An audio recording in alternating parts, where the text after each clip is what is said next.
బక్రీద్ మజాకానా ఢిల్లీలో అయితే బక్రీద్ సెలబ్రేషన్స్ ముందుగానే మొదలైపోయాయి.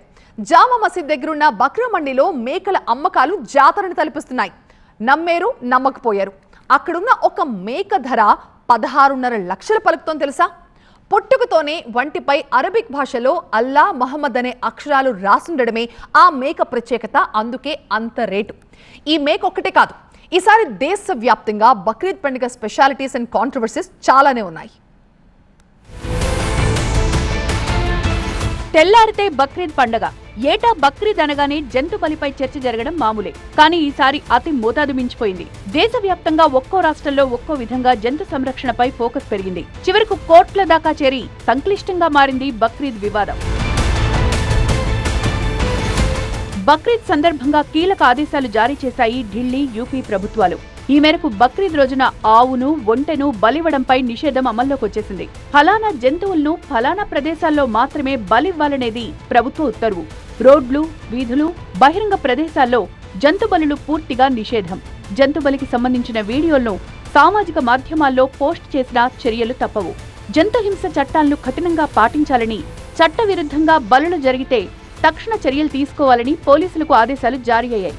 అందుకే లైసెన్స్ ఉన్న కబేళ్లలో మాత్రమే సెలబ్రేషన్లు షురూ చేశారు ముస్లింలు. మీ పండగ మీ ఇష్టం, ఎలా జరుపుకుంటారనేది మీకే వదిలేస్తాం. కానీ పశువుల జోలికొస్తే మాత్రం తీవ్ర పరిణామాలు తప్పవని హెచ్చరిస్తోంది హైందవ అతివాదం. రక్తమోడే పండగలు మనకొద్దు, గ్రీన్ బక్రీదే ముద్దు అంటూ కొత్త స్లోగన్ కూడా వినిపిస్తోంది. ముఖ్యంగా మహారాష్ట్ర, యూపీల్లో బక్రీద్ నాడు గోవధ చేయొద్దని స్వయంగా మంత్రులే ప్రచారం చేస్తున్నారు. అటు హైందవుల్లో పవిత్రంగా భావించి పూజించే గోవుల సంరక్షణ పెద్ద ఛాలెంజ్ గా మారింది. మాంసం కోసం ఆవులను నిర్దాక్షిణ్యంగా హరిస్తుండడం, ప్రతిరోజు వేల ఆవులు కబేళాలకు తరలిస్తుండడం హిందూవాదులు జీర్ణించుకోలేకపోతున్నారు. బక్రీద్ పండగ కోసం ఇప్పటికే రాష్ట్రం నలుమూలల నుంచి హైదరాబాద్ నగరంలోకి 50,000కు పైగా ఆవులను అక్రమంగా రవాణా చేశారన్నది గో సంరక్షకుల అంచనా. ఈ 2 రోజుల్లో ఇన్ని ఆవుల్ని చంపి మాంసంగా మార్చి విక్రయాలకు పాల్పడతారని, దీని ఎట్టి పరిస్థితుల్లోనూ ఆపాలని డిమాండ్లు వినిపిస్తున్నాయి. గో మహారథయాత్ర పేరుతో పెద్ద ఉద్యమానికే శ్రీకారం చుట్టింది యుగ తులసి ఫౌండేషన్. రేపు బక్రీద్ ని బ్లాక్ డేగా పాటిస్తాం.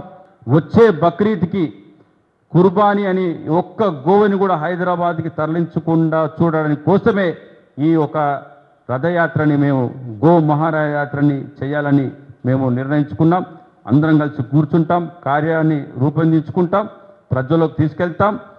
వాడు హిందూ అయినా ఇంకా ఏ మతానికి సంబంధించిన వాడైనా కూడా గోవుని హైదరాబాద్కి తరలిస్తే వాడిని అక్కడనే సజీవ దహనం చేస్తామని కూడా ఈ సందర్భంగా తెలియజేస్తున్నా. స్వదేశీ ఆవుల పరిరక్షణే ధ్యేయంగా ఏర్పడి పోరాడుతున్న సంస్థ జన్ ఊర్జా మంచ్. బక్రీద్ పండుగ నేపథ్యంలో ఈ సంస్థ మరింత అప్రమత్తమైంది. గోవుల సంరక్షణ కోసం ప్రభుత్వం ప్రత్యేక చర్యలు తీసుకోవాలి అన్నది వీళ్ల డిమాండ్.